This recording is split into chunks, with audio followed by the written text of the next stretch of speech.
Vamos orar para a gente começar nosso acampamento, bem, que o Senhor nos conquiste a nossa mente, aquieta o nosso coração, que tem tanta coisa para a gente pensar e tem muitos paradigmas que nós cremos que nós vamos precisar desconstruir. Né? Nós vamos conversar sobre identidade, quem eu sou, e nós temos ouvido de várias formas, e aquela vivência lá foi uma coisa leve, para vocês começarem a pensar como é que a gente pensa quem eu sou, e às vezes não tem nada a ver com o que é a identidade de cada um de nós diante do nosso Pai. Ok? Vamos orar então? Paizinho querido, nós te louvamos e te bendizemos, nós te agradecemos, porque o Senhor é o nosso Deus soberano, Criador, aquele que nos fez do barro, Senhor, e soprou sobre as nossas narinas o fôlego da vida. E o Senhor teve propósitos para nós, o Senhor sonhou com esses propósitos. E Pai, nós nos perdemos, nós andamos atrás de tantas coisas que não são do seu interesse, que não são do teu reino. Então nós pedimos, Senhor, em nome de Jesus, que o Senhor nos ensine aquela porção que nós precisamos na nossa vida. Pai, conquista o nosso coração e a nossa mente para o Senhor. E que em tudo, e em cada detalhe desse acampamento, o Senhor seja glorificado. Que o seu Filho seja conhecido. E que o teu Santo Espírito derrame unção nos nossos corações para aprender do Senhor. Nós te agradecemos por tudo já. Em nome de Jesus. Amém. Amém. Deixa eu só pegar uma folha ali.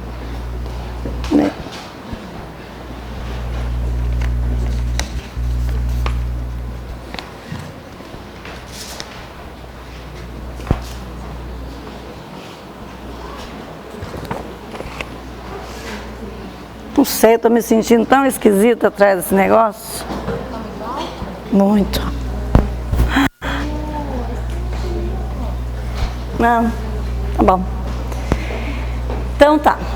Quando a gente pergunta quem é você, quem eu sou, nós começamos a nos definir normalmente, olha lá, pelo o que eu faço. Tem pessoas que se definem pelo que elas fazem na vida. Ah, eu sou dentista, né? Na minha formação. Ou algumas vão definir sobre o que eu tenho. Ah, eu tenho uma família, eu tenho 4 filhos, eu tenho uma casa, eu tenho um negócio, eu tenho um comércio, como se aquilo fosse a identidade dela.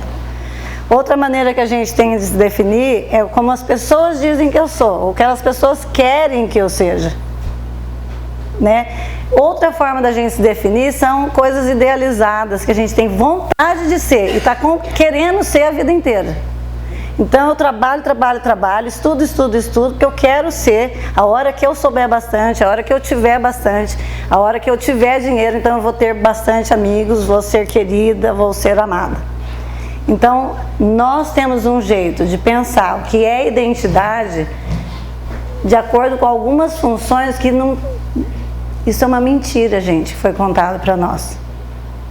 Então, nós vamos pedir para o nosso Pai, para Ele nos ensinar quem é que nós somos. Por quê? Porque nós vamos ouvir várias pessoas. Por exemplo, o que os homens dizem que nós somos como mulheres? Os homens não no sentido masculino, mas o que os homens dizem que nós somos. O que os filósofos dizem. O que a sociedade diz, o que o Brasil diz que é para ser mulher. Eu trouxe algumas definições de filósofos, bem rápido nós vamos ler, só para que vocês saberem que esses filósofos impactaram o mundo. E vocês vão perceber por que alguns homens são misóginos, morrem de medo que a mulher seja inteligente, que ela se posicione, que ela seja inteira. Porque esses filósofos vieram falando dentro da história e a sociedade e dependendo da cultura, né? No meu grupo de casal tem uma japonesa, a gente estava estudando sobre submissão, eu falei, como que é na cultura japonesa ser submissa? Ela falou assim, a submissão é uma coisa cultural, mas não do coração. Então nós vamos adquirindo hábitos, procedimentos, crenças, E nós vamos viver fora aquilo que a gente crê dentro de nós. Então, se eu creio que eu sou menos, que eu não sou amada, que eu não sou ninguém, eu vou reagir do lado de fora dessa forma. Ok? Então vamos ver o que os filósofos dizem das mulheres. Pitágoras: há um princípio bom que criou a ordem, a luz e o homem. Há um princípio mau que gerou o caos, as trevas e a mulher. O que Aristóteles falou da gente? Aristóteles via a mulher como um homem não completo. Para ele, todas as características herdadas pela criança já estavam presentes no sêmen do pai, cabendo à mulher somente a função de abrigar e fazer brotar o fruto que vinha do homem. Ideia essa aceita e propagada na Idade Média, porque naquela época ainda não sabia a existência do útero. Então o homem vinha e plantava o bebê, e a mulher só gerava, ela não fazia parte na concepção, porque eles não tinham conhecimento científico que a gente tem hoje.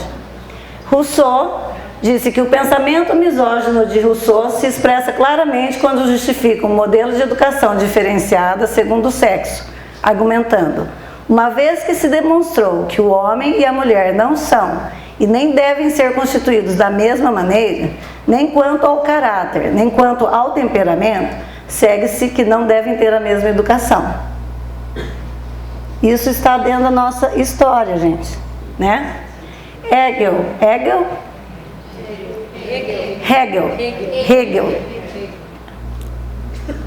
As mulheres são passíveis de educação, mas não são feitas para atividades que demandam uma faculdade universal, tais como as ciências mais avançadas, a filosofia e certas formas de produção artística. As mulheres podem ter ideias felizes, gosto e elegância, mas não podem atingir o ideal. Gente, algumas mulheres pensam isso. É ou não é? Schopenhauer: a mulher revela que não é destinada nem aos grandes trabalhos intelectuais, nem aos grandes trabalhos materiais. Conservam-se a vida toda umas crianças grandes, uma espécie de intermediárias entre a criança e o homem. A natureza, recusando-lhes a força, deu-lhes a astúcia para lhes proteger a fraqueza, de onde resultam a instintiva velhacaria e a invencível tendência à simulação do sexo feminino. E mais, que a mulher é um animal de cabelos longos e ideias curtas, né? Proudhon: ideias desconexas, raciocínios ilógicos, ilusões tomadas por realidade, analogias vazias transformadas em princípios, uma disposição de espírito fatalmente inclinada à destruição. Essa é a inteligência da mulher. Agora uma definição de um trabalho um trabalho científico do homem tentando definir o que é uma identidade. Como que nós complicamos, né? Então, o que é identidade? Eu peguei aleatoriamente, gente, mas isso é todo o trabalho científico que vai trabalhar sobre identidade, vai falar mais ou menos isso. Eu vou ler, isso é bem rápido, é só para jogar para vocês o que existe e o que nós vamos assimilando, o que é, o que nós somos, o que define o que nós somos. Então, a identidade humana é um traço característico de cada ser que permite distinguir um indivíduo do outro, um grupo de outros grupos ou ainda uma civilização de outra. Refere-se, de modo específico, às características próprias de cada um, da espécie humana e da sociedade. Ela marca a cada um de nós individualmente e ao mesmo tempo nos diferencia enquanto espécie humana de outras espécies. É um produto de nossa evolução cosmo-bioantropológica e cultural e se constrói gradativamente por meio das interações sociais. Mollin sugere que busquemos a compreensão do mundo, do humano e da humanidade, tendo como base os códigos de um conhecimento complexo, pois estes têm a pretensão de conceber inseparavelmente a dialógica da unidade e da diversidade humana. Ao escrever sobre a identidade humana, recorreremos às mais diferentes fontes e áreas do conhecimento humano: filosofia, literatura, religião, história, antropologia, sociologia, psicologia, enfim, aos grandes tratados que abordam a gênese e a evolução do homem. Celso José Martinazzo, que fez esse trabalho. Então, são estudos pegando várias áreas que querem definir qual é a identidade do homem. E esses modos de definir a nossa identidade vai nos deixando confusos. Porque vocês veem, a maioria de vocês se representou lá como algo que vocês fazem, como algo que vocês têm, como algo que vocês gostam, mas não sobre a essência de quem vocês são. E quando a gente não sabe quem a gente é no mundo, para que nós somos chamados, para onde eu vou, quem eu sou, de quem eu sou e o que eu vim fazer, a gente se perde. A gente vai começar a buscar no outro, porque estamos vazios dentro, a gente começa a buscar fora o que é a única coisa que preenche a gente, que é Deus, para nos preencher. Ok? Esse vai ser o nosso caminhar. Nós vamos mexer, espero que no domingo nós estejamos mais conscientes de quem nós somos realmente. Ok? Então, para ter essa mudança de tudo, Paulo, em Romanos 12, 1 a 2, ele diz, gente, por favor, rogo-vos. Ele está chamando a atenção da gente. Por favor, pois, irmãos, pelas misericórdias de Deus, que apresentei o vosso corpo por sacrifício vivo, santo e agradável a Deus, que é o vosso culto racional. E não vos conformeis com esse século, mas transformai-vos pela renovação da vossa mente, para que experimenteis qual seja a boa, agradável e perfeita vontade de Deus. Então, Deus tem que vir do céu, com o Espírito Santo dele, para nos trabalhar na nossa mente, para que aconteça a metanoia, que é mudança de mente, para que a gente entenda quem nós somos, para que ninguém venha dizer para você quem você é, mas que o Criador possa dizer para a criatura quem ela é, não é? Então, o que aconteceu lá na fundação do mundo? Tudo que a gente vai trabalhar, a gente trabalha a criação, a queda, a redenção e a glorificação. Ok? Tudo que a gente começa da queda, nós não temos saída. Então, se eu chegar para alguém e dizer assim, você está no pecado, e aí Jesus veio e tal, você não sabe, mas qual era a intenção original do Criador? Então, sempre a gente começa com o propósito inicial de Deus, que é a criação. Na criação, ele tinha os propósitos que não mudaram. Nada mudou. Deus continua o mesmo. O que ele queria lá em Gênesis 1 e 2, ele continua querendo. Não, nós estamos no ano de 2016 e a vontade do Pai não mudou. Então vamos imaginar, tá a Trindade lá antes da fundação do mundo. Não tinha acontecido nada ainda. E eles três resolveram criar o homem e criar a terra. E aí dentro do trabalhar deles ali, porque eles tiveram vontade de fazer isso, que fala lá em Efésios 1, depois vocês podem ler, de 1 a 7 mais ou menos, diz que eles, antes da fundação do mundo, por causa da vontade deles, eles criaram o homem. E aí eles sabiam que esse homem ia pecar. E por causa disso, eles combinaram. Então ele vai cair, ele vai achar que ele tem que ser como eu, e o Espírito Santo vai convencê-los de que eles pecaram, e Jesus disse, eu vou salvar. Então em Gênesis 1, de 27 a 28, eu coloquei um grifo ali. Disse assim, criou Deus, pois, o homem à sua imagem. A imagem de Deus o criou, está grifado. Homem e mulher os criou. E Deus os abençoou e lhes disse, sede fecundos, multiplicai-vos, enchei a terra e sujeitai-a, dominai sobre os peixes do mar, sobre as aves dos céus e sobre todo animal que rasteja na terra. Então aqui está a intenção inicial e continua sendo a de Deus. Todo o trabalhar de Deus na nossa vida é para que seja reparada a imagem e a semelhança dele.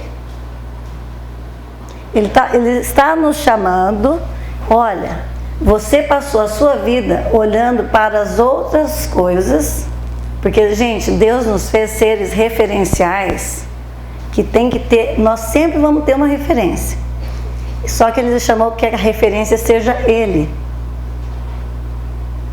Toda vez que eu tiro os olhos de Deus, automaticamente eu levanto um ídolo. Nós somos seres idólatras. Porque quando eu não estou olhando para Deus, eu estou olhando para uma outra coisa que eu acho que nesse momento vai me fazer feliz e que eu preciso dela. Pode ser o marido, pode ser um namorado, pode ser a família, pode ser o trabalho, pode ser o corpo, pode ser a casa, né? Tem mulher maluca, né? Que não pode fazer nada na casa. Eu não sou dessas malucas, né? Que não pode acontecer nada, só tem uma mesa lá na minha casa que os meninos falam, não pode fazer nada nessa mesa, que marca tudo de rodinha de copo a mesa. Então eu falo assim, vocês põem alguma coisa para não manchar a mesa. Eles falam, essa mesa é idolatrada, né? Eles brincam comigo. E a gente tem umas neuras, não é? De coisas que a gente acha que são muito importantes, que sem aquilo eu não vou ser feliz. Pensa em alguma coisa que você quer muito hoje. Tem gente que quer que o marido nasça de novo, que parece que se o marido não nascer de novo, ela vai morrer, que aquilo vira um ídolo, vira um inferno, e o marido pensa, gente, eu sou tão ruim, essa mulher sofre tanto, eu acho que eu não nasci mesmo para nascer de novo. Porque isso é missão do Espírito Santo, gente. A tua missão é representar Ele. E como você está procurando a sua identidade em outro lugar, você não vive Ele, o seu marido não vê Ele em você. Ou os seus amigos, ou os seus conhecidos. Então, olha só, aqui começa um dos papéis da mulher. A mulher foi chamada para ser co-governadora com os homens do mundo. Nós temos um mandato cultural de governo. Não está escrito aí? Quem é sujeitar, dominar sobre os peixes do mar, sobre as aves do céu e sobre todo animal que rasteja, junto com os homens. Então, nós somos, primeira, função, não identidade, né? Co-governadoras com os homens, certo? Então, vamos abrir em Romanos. Eu vou ler na versão da mensagem, que é muito clara, mas eu queria que alguém lesse, vai precisar ler com, eu vou ler, porque senão não sai na gravação, né? Tá. Romanos 1, de 18 a 23, o que aconteceu? Houve a queda, Deus nos criou lá, Ele vinha passear no jardim, conversar com o homem e com a mulher. O homem e a mulher não quiseram somente conversar com Deus, eles foram enganados, porque a serpente disse para eles que se eles comessem da árvore do conhecimento do bem e do mal, eles seriam como Deus. Gente, mas eles já eram. A serpente disse que os olhos deles seriam abertos, mas já estavam abertos. Eles já eram como Deus, nós já éramos feitos à imagem e semelhança. Então, quando você tiver uma dúvida da sua identidade em Cristo, em Deus, não vem de Deus, é do maligno. Porque Deus vem te dizer outras coisas que nós vamos aprender até domingo, o que o Senhor fala no nosso coração. E Ele, por causa da queda, nós nos perdemos. Então, era para a gente ser tel-referentes. A minha referência deveria ser Deus, todo o tempo. Tanto que Ele fala para mim, corre a carreira focado, olhando fixamente para o autor e consumador da fé. Por que será que o autor de Hebreus diz isso? Porque se ele não falar para você, foca, anda, focado em mim, olha para Ele, nós vamos nos perder em qualquer coisa. É ou não é? E nós nos perdemos. Nós, quando nós pecamos lá no jardim, nós começamos a levantar ídolos, procurar coisas fora no mundo que nos satisfizesse e que nos desse uma identidade, algo de fora que pudesse dizer quem eu sou, ok? O que aconteceu com esse homem então? Começou a buscar fora aquilo que fosse satisfazer. Vamos lá, Romanos 1, 18 a 23. Eu vou ler nessa versão aqui do João Ferreira de Almeida, depois eu vou ler no da mensagem, tá bom? Então no 1, 18 diz assim: do céu se manifesta a ira de Deus sobre toda impiedade e injustiça dos homens, que detêm a verdade pela injustiça, visto que o que de Deus se pode conhecer, neles se manifesta, porque Deus lhes manifestou. Pois os atributos invisíveis de Deus, desde a criação do mundo, tanto o seu eterno poder como a sua divindade, se entendem e claramente se veem pelas obras que foram criadas, de modo que eles são inexcusáveis. Pois, tendo conhecido a Deus, não o glorificaram como Deus, nem lhe deram graças. Antes, seus raciocínios se tornaram fúteis e os seus corações insensatos se obscureceram. Dizendo-se sábios, tornaram-se loucos e mudaram a glória do Deus incorruptível em semelhança de imagem de homem corruptível, bem como de aves, quadrúpedes e répteis. O que aconteceu então? Olha só, Deus lá em Gênesis disse que era para a gente ser a imagem e semelhança dele e que era para a gente cuidar dos répteis, não adorá-los. Olha o que aconteceu quando eles tiraram os olhos de Deus e colocaram em outras coisas, mudaram a referência e começaram a fazer imagens das coisas que eram para eles cuidar. Aquilo passou a ser importante, como se fossem ídolos para eles. Eles reduziram Deus, gente. Deus ficou pequeno, ficou na forma de uma imagem. E Deus não dá para ser contido, não dá para ser explicado. Ele é Deus. Certo? E na sequência aí do texto, vai dizer que eles se perderam na sua identidade sexual. Então, quando a gente perde a nossa visão de Deus, a nossa identidade de gênero vai ficar perturbada. Talvez eu não vou ser homossexual, mas eu não vou ser a representante que eu fui chamada para ser da igreja.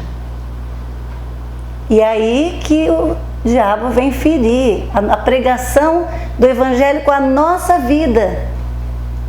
Nós vamos chegar nisso, ok? Então, na versão da mensagem é muito clara, por isso que eu vou ler para vocês. É o mesmo texto na versão da mensagem, diz assim: mas o furor divino é despertado pela falta de confiança do ser humano em Deus, pelos erros cometidos, pelas mentiras acumuladas e pela manipulação da verdade. Mas a verdade essencial sobre Deus é muito clara. Abram os olhos e poderão vê-la. Se analisarem com cuidado o que Deus criou, serão capazes de ver o que os olhos deles não enxergam: o poder eterno, por exemplo, e o mistério do ser divino. Portanto, ninguém tem desculpa. Veja o que aconteceu. A humanidade conhecia Deus perfeitamente, mas deixou de tratá-lo como Deus, recusando-se a adorá-lo, e foi reduzida a um estado tão terrível de insensatez e confusão que a vida humana perdeu sentido. Você já sentiu que a sua vida perdeu sentido? Sabe quando a sua vida perde sentido? Quando você tira os olhos dele. Porque todo o resto é falível, gente. Todo o resto das outras coisas que a gente vai olhar vai nos decepcionar. Porque só Ele que não nos decepciona. Então, eles fingem saber tudo, mas são ignorantes sobre a vida. Como que a filosofia vai me definir? Como que a psicologia vai me definir? Como que a história vai me definir? Eles não me fizeram. Eles não podem me definir. Eles podem tentar fazer uma miscelânea e dar um perfil do homem daquela região. Mas ele vai contar, vai enrijecer a identidade da pessoa, que o Senhor não faz. dizer isso para vocês. Deixa eu pôr aqui no texto, na passagem. Quando ele fala ali num terrível tão de insensatez e confusão, algumas versões falam entenebrecidos. Qual outra coisa que fala? Insensatos. Eles estão perdidos. O que começou a acontecer? Porque a referência deles mudou, a referência deles não começa de Deus. Toda a visão de vida nossa, a gente presta atenção, fica fragmentada. Vocês entendem? Então, se eu começo a pensar quem eu sou a partir da minha cultura, eu vou terminar num lugar que não tem nada a ver, porque eu não comecei do Pai. Então, as pessoas que têm essa vida fragmentada, que a gente vive confusa, é uma pessoa que não se torna inteligente. Eles pensam que são, olha a palavra diz, eles fingem saber tudo, mas são ignorantes sobre a vida. Porque se eu perguntar para a Carmita quem eu sou, ela vai partir de algum conceito dela. Que não é o conceito inteiro de Deus. Não é um conceito perfeito, é um conceito limitado. Então, tudo que eu vou continuar pensando sobre mim partiu do lugar errado. Então, as conexões que eu vou fazendo de pensamento vão dar no lugar errado. Então, eu tenho que começar e terminar com Deus. A nossa tendência é que a gente começa de alguma parte e aí, quando a meleca acontece, que dá tudo errado, a gente põe Deus no fim. E Ele diz que Ele é o começo e o fim. Ele é o alfa e o ômega. Ele é o começo, o meio e o fim de todas as coisas. Então eu tenho que começar a pensar quem eu sou dele, eu tenho que continuar pensando quem eu sou e no fim, quem eu sou até o final. Certo? Então, no nosso mundo, a gente faz síntese de todas as coisas. Hoje eu estava falando com a Érica. Falei assim, a gente vai ouvindo as coisas, a gente vai fazendo as coisas que parecem comuns agora, algumas coisas que a gente está acostumando, não é? Mas elas são comuns, mas elas não são normais. Isso, porque a gente começou a fazer, olha lá, a vida fragmentada, achei essa figura, achei legal. Né? Porque a gente está na humanidade, que é o mar, mas a nossa visão de tudo está tudo fragmentado, porque nós não estamos partindo do Criador. Nós estamos partindo de qualquer lugar para nos definir quem nós somos, mas não dele, né? Então a gente tem que ser antroporreferente ou teorreferente. O que a gente vai ser? Teorreferente. Eu tenho que começar do Pai, certo? Então eu vou fazer síntese ou antítese, porque a Bíblia só faz antítese. Sabe o que é? A Bíblia diz que a gente é morto ou vivo. Não é mais ou menos morto ou vivo. Só tem duas classes de pessoas no mundo. Ou você está morto, ou você está vivo. Não tem meia boca. Ou você é quente, ou você é frio.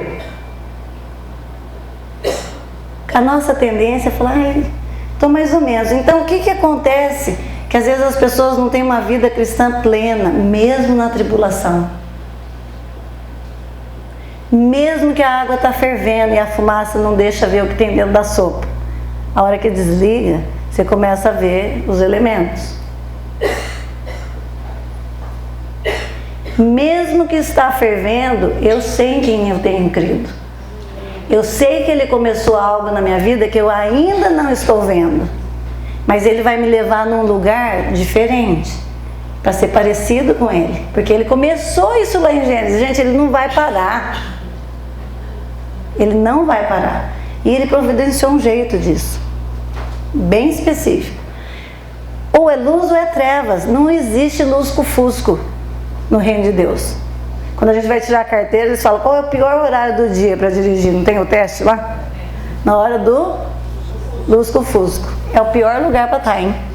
Ou você é quente, ou você é frio. Se você for frio, Deus vai te trazer para o calor dele, para o fogo do Espírito dele. Se você for fogo, você está no lugar ok. Agora, se você for morno, você não vai ver.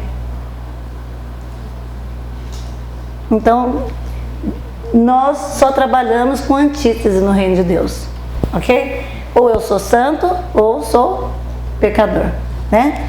Eu lembrei de mais um, ou sou homem natural, ou espiritual. Não existe meio do caminho.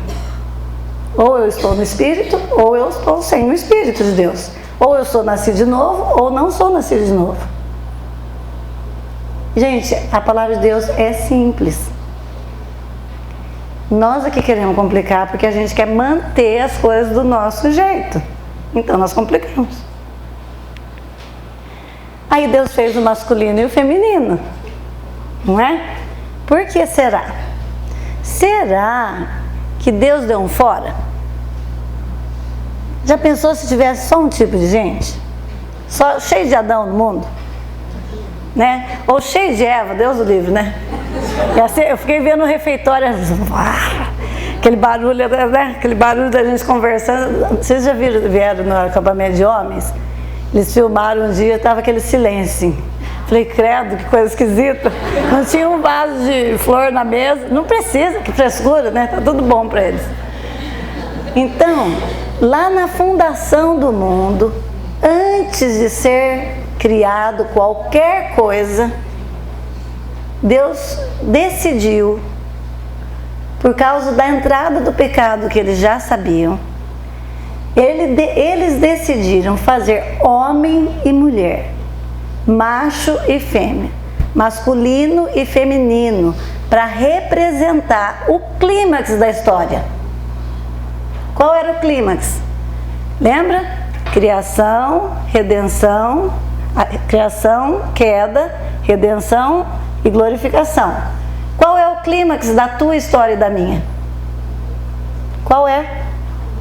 A cruz, gente. A cruz. Se você não passou por ela, você não passou pelo clímax ainda.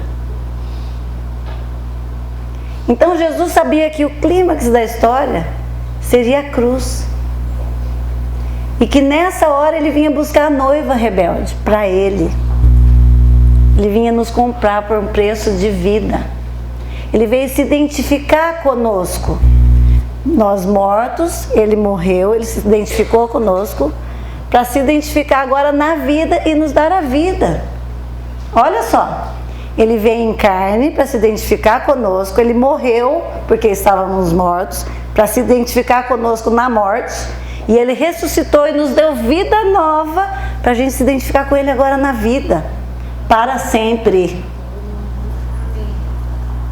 Qualquer outra coisa fora disso é mentira. Então a gente não pode olhar o que nós fazemos, o que nós sentimos, o que nós somos, como fim de todas as coisas. Porque se Cristo está em mim, eu tenho que olhar para Ele, é Ele que vai me dar identidade. É Ele que vai me ensinar. Porque, gente, quando vocês nasceram, vocês ganharam identidade, vocês fizeram alguma coisa para ganhar a identidade que vocês têm? Vocês nasceram nessa família, tinha um pai, uma mãe, fizeram lá o registro de nascimento de vocês, e vocês ganharam uma identidade, porque a nossa identidade vem de fora. Não adianta você querer produzir identidade, sua identidade vem de fora, e a nossa identidade vem do nosso Pai, do nosso Criador, que está fazendo cada uma de nós à sua imagem, à sua semelhança. Que jeito? Levando cada uma de nós na cruz. Ele pegou cada uma de nós, gente. Em Romanos 6,3 diz: e não sabeis que todos quantos fostes batizados na morte de Cristo? Naquela hora Jesus se identificou conosco. Ele colocou cada um de nós dentro dele, mergulhado, batizados nele, para nos fazer novas criaturas, gerar a gente de novo, regenerar. Fazer de novo. Não dava certo de reformar. Isso é o que a gente quer fazer. Por isso que a gente tem que se vestir de quem a gente quer ser. Vamos largar a mão de se vestir para os outros. Venham à vontade, gente. Vocês estão na casa da sua família. Não é? Já pensou que gostoso? Tomara que a gente possa aprender a ser igreja, né? Então a masculinidade madura lidera, né? Ela sustenta e provê, enquanto a feminilidade se submete, socorre e cuida emocionalmente e afetivamente. O que nós fizemos, as mulheres? Eu pus os dois aí só para a gente saber um pouco da diferença. Mas nós nos perdemos. Está todo mundo doido, fazendo um monte de coisa que nós não fomos chamados para ser. E aí a parte da afetividade, do cuidado, se perdeu muito. Porque a gente quer terceirizar uma coisa que não dá para terceirizar. Porque a conexão que a gente tem em família, só tem em família. Não dá para o outro dar. Não dá para pagar para o outro dar. Isso é nossa função para dar saúde emocional. Então hoje, é engraçado, eu estava comentando esses dias, eu chego nas lojas, vocês podem perceber, as pessoas estão trabalhando com o celular na mão. Os vendedores das lojas. Se descuidar, eles não vê você entrar e sair, porque eles estão no celular. Mas agora eu tenho chegado nas lojas e os vendedores estão conversando. Porque em algumas lojas não pode usar celular, daí eles esqueceram como que é conversar, então eles estão conversando na hora do serviço. Porque ninguém mais se ouve, só estão no celular. Gente, sabia que é falta de educação? Assim, vou apelar, porque daí às vezes a gente aprende, e aí a gente se olha e conversa. Guarda na bolsa, é hora de conversar. Porque nós somos feitos para a coletividade. O Senhor nos fez para derramar em nós, para sair para lá. Para a coletividade, para a igreja. Para servir, para testemunhar. Como é que nós vamos testemunhar? Não é? Porque a gente, se a pessoa começar a contar muito problema, a gente começa a fungar.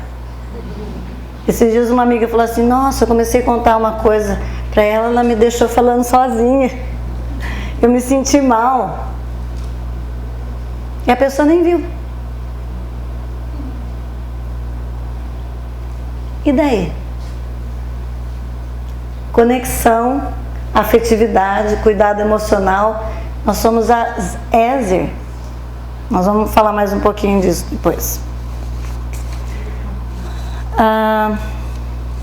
Deixa eu ver onde que eu estou aqui. A essência da masculinidade é a liderança. Isso aqui dá uma palestra, né? Eu só pus aí pra gente lembrar, tá? E a essência da feminilidade é a submissão. Isso aqui porque nós estamos representando Cristo. Cristo é o nosso cabeça. Os homens simbolizam e espelham Cristo. E a essência da feminilidade é a submissão, porque o cabeça, que está debaixo do cabeça, sabe a missão. Então eu estou aqui acompanhando a missão. Não é menos, não é ser menos, é ser muito inteligente. É apoiando a missão. É alargando a visão detalhada que Deus nos deu focada para o homem, porque ele tem aonde chegar e ele precisa ser assim.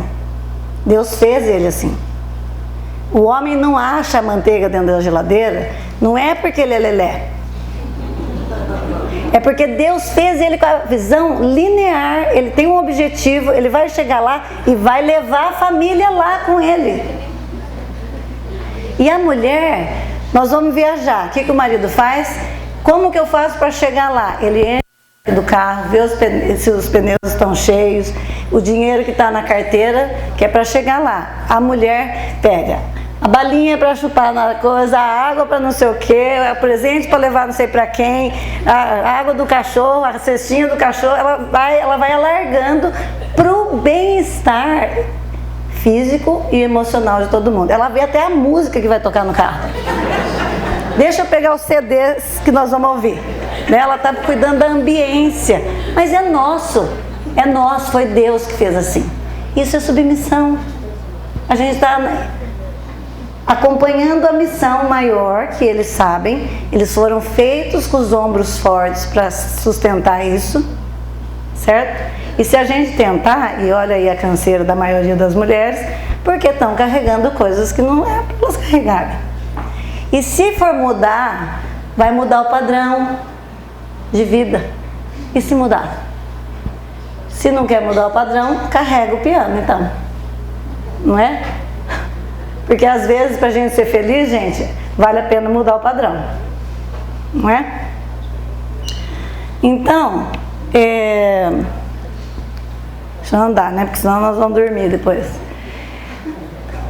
Qual a função da Eva? Só para a gente relembrar. Quem veio nos primeiros acampamentos, viu, mas quem não veio, nós vamos relembrar. Então, nós somos co-governadoras, nós somos a auxiliadora idônea, a palavra é Ézer. Gente, a palavra Ézer significa socorro. A auxiliadora idônea é a socorro, por quê? Porque ela vai ver num sentido mais amplo as coisas, e quanto mais inteligente essa mulher, as conexões dela começam do pai, ela está alerta, ela está ligada no que é que vai edificar o reino, o que é que o pai acha certo, o que vai edificar a família para o reino, não é para o reino deles não, é para o reino, e Deus vai dando sabedoria para essa Ézer. E o marido confia nela, porque ela não é inimiga dele. Ele confia nela. O que você acha? O que você pensa? Como é que conquista essa confiança? Né? Ficando diante do pai, querendo ser uma Ézer, querendo ser uma auxiliadora, querendo depender desse pai. Não é? Ela representa a igreja, nós representamos a igreja, gente. Quando uma mulher passa, sai na rua, quando você sai na rua, você se arruma para representar a igreja do Senhor?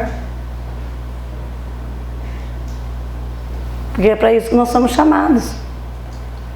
E a gente representa a beleza de Deus, porque onde chega a beleza, chega a ordem. Então, quando a gente olha uma paisagem bem bonita, tá tudo em ordem, tira tudo que o homem fez. Você olha uma paisagem, Deus plantou aquilo ali. Você olha, meu Deus, como Deus é perfeito. A gente normalmente sente isso diante do mar, né? Você fica diante do mar e pensa, quanto poder para criar isso. E essas ondas organizadas, não vem para cá, tem a hora que volta, tudo em ordem. E essa é a beleza da mulher. Ela quer representar, ela veio para representar a beleza de Deus. Então, quando a mulher está bonita, decente, adornada, ela representa a beleza do Pai. Tem uma ordem no mundo. Em Apocalipse 1:8, eu vou ler 3 textos de Apocalipse para a gente guardar bem no nosso coração isso. João diz assim, né, que Jesus está dizendo para ele: eu sou o Alfa e o Ômega, diz o Senhor, aquele que é, que era e que há de vir, o Todo-Poderoso. Apocalipse 21:6 diz: eu sou o Alfa e o Ômega, o princípio e o fim. Eu, a quem tem sede, darei de graça da fonte da água da vida. Você tem sede? Em Jeremias 2:13 diz: o meu povo fez 2 males. A mim me deixaram. Quem? Deixou quem? Deus. Manancial de águas vivas. E cavaram para si cisternas rotas. Cisternas rotas, gente, é procurar identidade onde não tem. Não vai te dar identidade. Nós não vamos achar suprimento da nossa necessidade espiritual em nada que não seja Jesus Cristo. E Apocalipse 21:13 diz: eu sou o Alfa e o Ômega, o primeiro e o último, o princípio e o fim. Então nós começamos com Ele e terminamos com Ele. Como? Em Cristo. Em 2 Coríntios 3:18 diz assim: e todas nós, com o rosto desvendado, contemplando como por espelho, né, a glória do Senhor, somos. Aí quando eu olho para onde, gente? Lê o versículo. Vamos aprender a ruminar o versículo, né? Eu vou contemplar como por espelho a glória do Senhor. Quando eu fizer isso, Somos transformados de glória em glória no quê? Na sua própria imagem. Para onde que eu tenho que olhar então? Para o Senhor. Como pelo Senhor o Espírito. Então, quem é que eu sou? Quem sou eu? Eu quero que fique bem bagunçado na cabeça de vocês, mesmo. A Lu vai trabalhar bastante com vocês amanhã, porque vocês têm que pensar, quem é você? Você não é o que você faz. Você não é o que você sente. Você não é o que as pessoas dizem que você é. Você não é o que as pessoas querem que você seja. Você não é aquilo que você achou que você deveria ser no passado, você nunca conseguiu e você quer ser hoje. Você é aquilo que o Pai chamou você para ser. Nós precisamos ter essa convicção. Então, o que identifica você? O que me identifica? Quem eu digo que eu sou? O Criador que vai me dizer quem eu sou ou alguém da criação vai me dizer quem eu sou? Quem é que vai dizer para você quem você é? Eu? Ou quem te fez?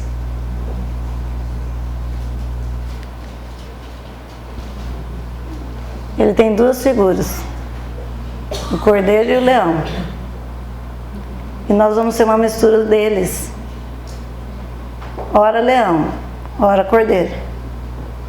Nós vamos aprender com o Pai que nós vamos ter que ser. E para isso, gente, para tirar a gente dessa insensatez, desse entenebrecido, desse lusco-fusco, dessa confusão, Jesus veio para nos resgatar das trevas, trazer para a luz, trazer para Ele, nos separar, nos santificar, que a palavra santificar, santo, significa separar para. Ele veio nos separar para Ele, para agora tratar conosco e dizer para nós quem nós somos. Quem nós vamos ouvir? Como que Ele fez isso? Morrendo, nos colocando dentro dele, nos fazendo de novo. Se alguém está em Cristo, nova criatura é. As coisas velhas ficaram para trás. Eis que tudo está se fazendo novo. Vai sendo feito novo.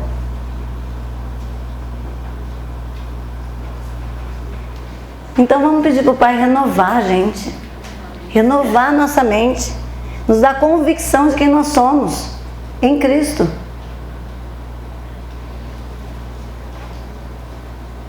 A gente tem que crer no Evangelho simples, gente. Não é confusão de Evangelho, não. Evangelho de Deus é: Jesus veio, me pegou, você é pecador, o Espírito vem e te convence que você é pecadora. Você crê que você morreu na cruz com Ele, que você foi refeita nele e que agora Ele está andando dentro de você. O vazio que você tinha, Ele preencheu. Você é dele. Você não é mais ou menos dele. Ele nos enxertou nele. É verdade que o galho está enxertado? E aí ele dá um monte de galinho que é a gente, né? Tá, nasci de novo, tal, fui para a igreja, agora vou começar a fazer isso, fazer aquilo, fazer isso. E aí o galinho vai dando um monte de broto, vai perdendo energia e não frutifica na ponta, porque ele perdeu toda a energia dele fazendo um monte de coisa que o Pai não mandou ele fazer. Porque eu estou olhando para a ponta do galho, para ver que tipo de fruto que vai dar. Em vez de olhar para o tronco, ele mandou olhar para ele. Foca. Em Cantares, que é o motivo do nosso versículo, tem uma passagem que ele fala: os seus olhos são como o da pomba. Sabe por quê que ele usou a metáfora da pomba? Porque a pomba tem visão binocular, gente. Ela só olha um ponto. Ela não tem essa visão assim que a gente tem. Ele só olha para um ponto. Igual o binóculo. Você olha no binóculo, só olha aquela região. Aqui não olha, só assim. Eu só olho para o noivo. Seus olhos só olham para mim. Por que será? que descobriu que ele é o começo e o fim, não tem mais nada para eu olhar. Que quando eu olhar para o homem, para a criatura, eu vou me decepcionar. E eu vou exigir algo dele que ele não tem condição de dar. Que ninguém faz o que não dá conta, né? Ele só faz o que dá conta de ser. E a gente quer que as pessoas sejam o que eles não dão conta de ser. E aí vem a cobrança, aí vem a decepção, a tristeza, porque você está querendo uma coisa que a pessoa não pode ser. Né? A gente quer transformar o sapo em príncipe. Não vai dar. Então, vamos guardar isso no coração. Amanhã cedo nós vamos ser tratados na queda. O que aconteceu com a gente então? Deus nos chamou para ser imagem e semelhança dele. Ele queria comunhão conosco. Ele queria ser um conosco. O que aconteceu? Vamos construir isso na nossa mente, para a gente sair daqui no domingo assentados nos lugares celestiais em Cristo Jesus, que é a nossa morada. Amém? Vamos orar? Meu Deus e meu Pai, nós te louvamos e te bendizemos. E, Pai, glorifica o teu santo nome no nosso meio. Nos atrai para ti, nos dá convicção de quem nós somos, do que nós somos chamados tão somente para refletir a tua imagem. Refletir, nós não somos o Senhor, nós somos o reflexo de quem o Senhor é. Então, Senhor, cuida do nosso coração, da nossa mente, traz essa libertação que há em Cristo. O Senhor disse que quando a gente conhecesse a verdade nos libertaria. Então, Pai, tira toda mentira e toda escravidão da nossa vida, para que a gente possa te contemplar, correr a nossa carreira que está proposta aqui, olhando para o Senhor e sendo bênção, Senhor, na vida das pessoas, de forma que elas se sintam atraídas para o Senhor. Pai, nós te louvamos, entregamos todo o louvor do nosso coração que nós vamos ter agora para o Senhor. Louvado seja o Senhor, em nome de Jesus que nós oramos. Amém. Livraria PIB Londrina. A Livraria PIB Londrina procura selecionar cuidadosamente seus títulos e autores a fim de oferecer conteúdo alinhado com o Evangelho de Jesus Cristo. Bíblias, livros de teologia, filosofia, devocionais, literatura infantil, biografias, comentários bíblicos e muito mais. Dispomos também de um acervo de CDs e DVDs das quase 4.000 mensagens ministradas na primeira Igreja Batista em Londrina. Visite a Livraria PIB Londrina e conheça ainda mais. Livraria PIB Londrina, de segunda a sexta, às 13h30 da tarde, às 6 horas. Endereço: Avenida Paraná 76A, próximo ao Calçadão, no centro de Londrina. Ligue para 3372-8921 e acesse o site www.livrariapiblondrina.com.br.